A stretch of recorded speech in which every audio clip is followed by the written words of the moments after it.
Fielding set আমরা দেখি third man তো রয়েছে, তার সঙ্গে ডিপ পয়েন্ট এবং পয়েন্টটাও কিন্তু বেশ স্কোয়ারার করে রাখার কারণে তো সেই জায়গাতে এটা কিন্তু একটা বিভ্রান্তি সৃষ্টির জন্য লোয়ার করেছিলেন এবং সামনের দিকে করেছিলেন।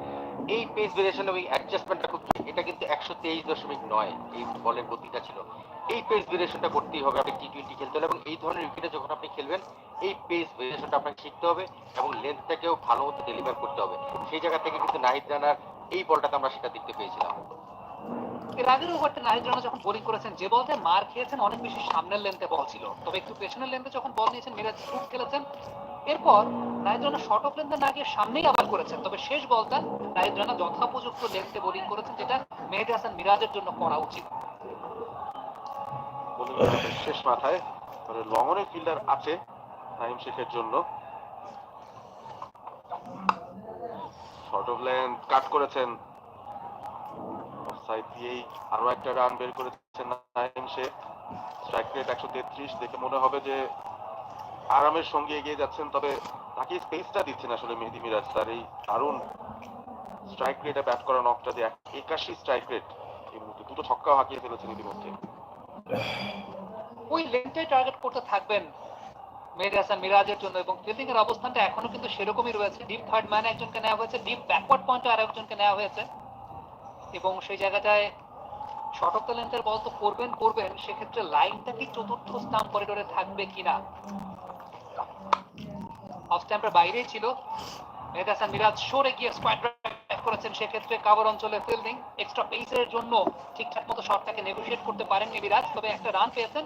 ভালো কামব্যাক নাহিদ রানার কাছ থেকে। এই ওভারে ওই স্টক লেন্থটাকে ব্যবহার করেছেন, মাত্র 3টা রান কনসিড করেছেন। ব্যাটার কিন্তু সহজে মেরে খেলতে পারছে না নাহিদ রানাকে। সবার পকেটে একটা করে রুমাল, বলটা ধরেই যার কাছে বল যাচ্ছে একবার করে মুছে নিচ্ছেন এবং বলটা যতটা সম্ভব শুকিয়ে নাহিদ রানাকে দিতে চান, কারণ এখন কিন্তু শিশিরের প্রভাবটা বেশ ভালো মতন আছে এবং রংপুর এই ঝুঁকিটা নিয়েই আগে ব্যাট করতে নেমেছিল। গতকাল তারা দেখেছে বড় একটা স্কোর খুব সহজ হয় না। ও চমৎকার ভাবে পরাস্ত করেছেন, আবেদন করছেন অবশ্য সেখানে নাইম শেখ, মোটামুটি গতিতেই পরাস্ত এবং ওভারটা শেষ হয়ে গেছে, কোনো ধরনের রিভিউ আর নিতে চাননি।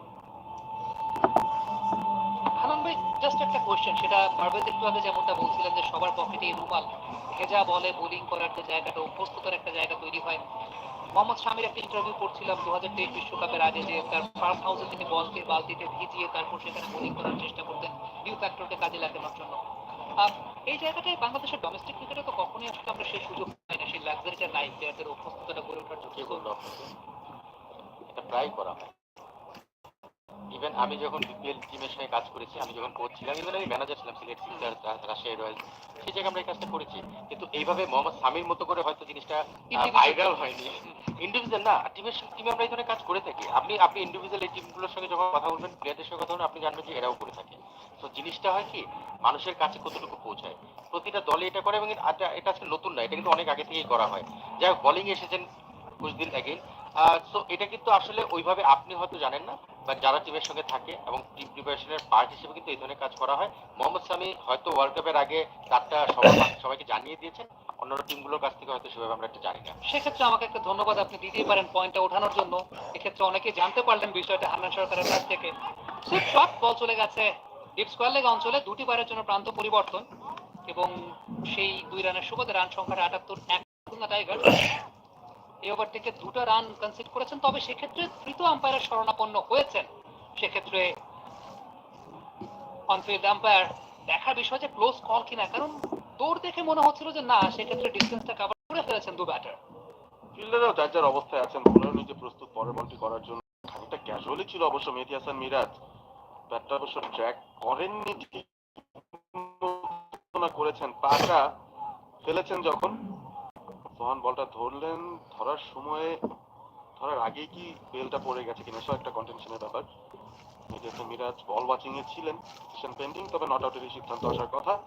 জায়ান্ট স্ক্রিন তাই দেখাবে এবং মেহেদী হাসান মিরাজ স্ট্রাইকে থাকবেন পরবর্তী বলটার জন্য।